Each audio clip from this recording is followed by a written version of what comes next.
কল্পনা করুন তো, এক প্রজন্মের ক্রিকেট ভক্তরা শৈশব থেকে যৌবনে পা দিয়েছেন, বিয়ে করেছেন, এমনকি সংসারী হয়েছেন, কিন্তু তারা কখনোই অস্ট্রেলিয়ার মাটিতে বাংলাদেশকে টেস্ট খেলতে দেখেননি।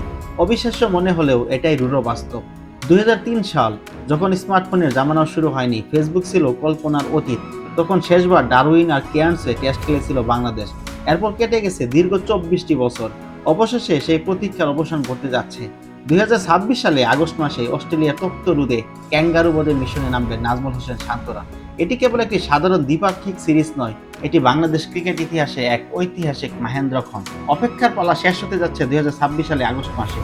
বিশ্ব টেস্ট চ্যাম্পিয়নশিপের অংশ হিসাবে অস্ট্রেলিয়ায় সফর করবে টাইগাররা। সেখানে ডারউইন আর ম্যাকেতে 2টি টেস্ট ম্যাচ খেলবে বাংলাদেশ ক্রিকেট টিম। মাঝখানে পেরিয়ে গেছে অনেকগুলো বছর। 2017 সালে মিরপুরের উইকেটে অজিদের নাকানি চুবানি খাইয়েছিল ঠিকই, কিন্তু তাদের হোম গ্রাউন্ডে গিয়ে চ্যালেঞ্জ জানানোটা ছিল এক অপূর্ণ স্বপ্ন।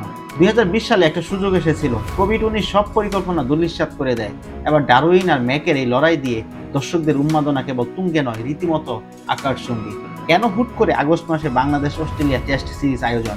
ক্রিকেট অস্ট্রেলিয়ার প্রধান নির্বাহী টড গ্রিনবার্গ স্পষ্ট করে বলেছেন, আন্তর্জাতিক ক্রিকেটের সূচিতে দম ফেলার সময় নেই, আর উত্তর অস্ট্রেলিয়ার আবহাওয়া এ সময় খেলার জন্য দারুণ উপযোগী। গ্রিনবার্গের মতে ডারউইন আর ম্যাকের মতো বিশ্বমানের ভেন্যুগুলো আগস্টে খালি পাওয়া যায়, তাদের জন্য একটা বড় সুযোগ তৈরি করে দিয়েছে যা। এর ফলে গ্রীষ্মের মূল মৌসুমের বাইরেও টেস্ট ক্রিকেটের রোমাঞ্চ ছড়িয়ে পড়বে দর্শকদের মাঝে। তবে মূল লড়াইয়ের আগে ট্রেলার হিসাবে জুন মাসেই কিন্তু অস্ট্রেলিয়া দল বাংলাদেশ সফরে আসবে।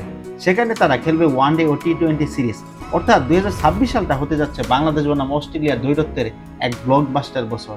অস্ট্রেলিয়া সেই বাউন্সি উইকেট আর গতির জোর সামলানো বাংলাদেশি ব্যাটারদের জন্য সবচেয়ে কঠিন পরীক্ষা। বর্তমানের এই আত্মবিশ্বাসী টাইগার দল কি পারবে অস্ট্রেলিয়া কন্ডিশন কামিন্স স্টার্কদের চোখে চোখ রেখে লড়াই করতে? আপনার কি মনে হয় 24 বছরের এই দীর্ঘ অপেক্ষা কি আমরা একটা ঐতিহাসিক জয় দিয়ে রাঙাতে পারবো?